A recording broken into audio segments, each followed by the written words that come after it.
बिस्मिल्लाहिर्रहमानिर्रहीम वस्सलातु वस्सलामु अला रसूलिल्लाह व अला आलिहि व सहबिहि अजमईन। मुअज़्ज़ज़ नाज़रीन व सामिईन किराम, अस्सलामु अलैकुम व रहमतुल्लाहि व बरकातुहू। हज़रत सैयद यक़ूब अली शाह वली कामिल का ज़िक्र जारी सारी है और अब उन्हीं की यादें, उन्हीं की बातें, बड़ा माहौल होता था। बाबा ताजुद्दीन औलिया का हुक्म, हज़रत बाबा ताजुद्दीन औलिया नागपुरी का शुमार उन कामिलीन में होता है कि जिनके दिमाग पस पर्दा अमल में आने वाले मनाज़र को बराह रास्त देखते और समझते हैं। इंसानों की दुनिया में बाबा ताजुद्दीन एक हीरा थे जिसे मशीयत अज़दी ने तराश व ख़राश के मराहिल से गुज़ार कर रंग व नूर का मजमुआ बना दिया था। क़िबला सैयद सरफराज अहमद शाह साहब मद्ददिल्लाहु आली फरमाते हैं कि मेरे क़िबला सैयद याक़ूब अली शाह साहब के पास जाने का भी एक अजीब व गरीब पस मंज़र है। नागपुर में एक मशहूर व मारूफ बुज़ुर्ग बाबा ताजुद्दीन औलिया मदफून हैं, कमाल के बुज़ुर्ग, और आज भी दुनिया में उनका हुक्म जारी है।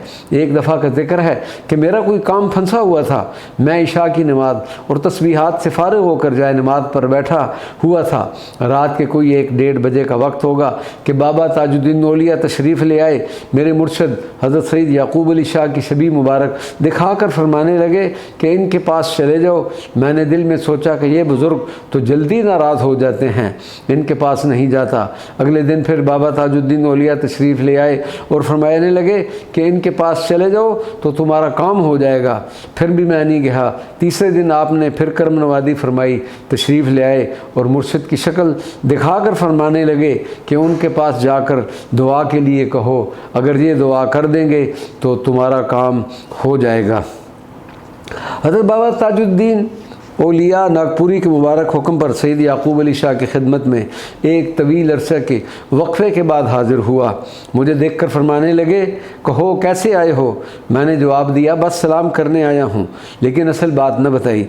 2-3 रोज़ के बाद दोबारा फिर चल पड़ा, बड़े पुरतपाक तरीके से मिले, पूछा, असल बात फिर भी न बताई और कहा दिल चाह रहा था कि आपसे एक कप चाय पी जाए। चाय पी ली तो फरमाने लगे, अब जाओ।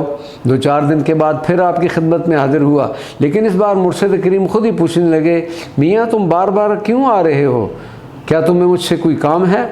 अब मैंने जवाब दिया कि मुझे तो बाबा ताजुद्दीन औलिया नागपुरी ने आपकी शक्ल दिखाकर आपके बारे में कुछ बातें मुझे बताईं और फरमाया कि उनके पास जाकर दुआ के लिए कहो, ये दुआ कर देंगे तो तुम्हारा काम हो जाएगा। हज़रत याक़ूब अली शाह रहमतुल्लाह अलैह ने कुछ बातें उनके बारे में करने के बाद फरमाया, मियाँ फ़लाँ तारीख़ को ठीक 6 बजे आ जाना और 1 मिनट भी ऊपर नहीं होना चाहिए। मैं मुकर्ररा तारीख़ को 5:45 बजे आपकी खिदमत में हाज़िर हो गया और आप मुझसे बातें करने लगे। जैसे ठीक 6 बजे तो मुझे एक हर्फ बताकर कहने लगे, ये पढ़ लिया करो। मैंने सवाल किया, हज़रत ये सिर्फ़ एक हर्फ? फरमाने लगे, हाँ बहुत है ये। मैंने पूछा, क्या इसको पढ़ने से काम हो जाएगा? कश्फ़ व करामात हासिल हो जाएंगी? क्या वलायत मिल जाएगी? लेकिन मेरे हर सवाल के जवाब में उनका जवाब एक ही जुमले में था कि हाँ हो जाएगा। मैं हैरान था, लेकिन चूँकि मुझे अपना काम हो जाने की लगन थी, इसलिए वो हर्फ मैंने पढ़ना शुरू कर दिया। तेरी यादें हैं जिन्हें दिल में बसा रखा है, हमने उस आग को सीने में दबा रखा है, वमा अलैना इल्लल बलागुल मुबीन।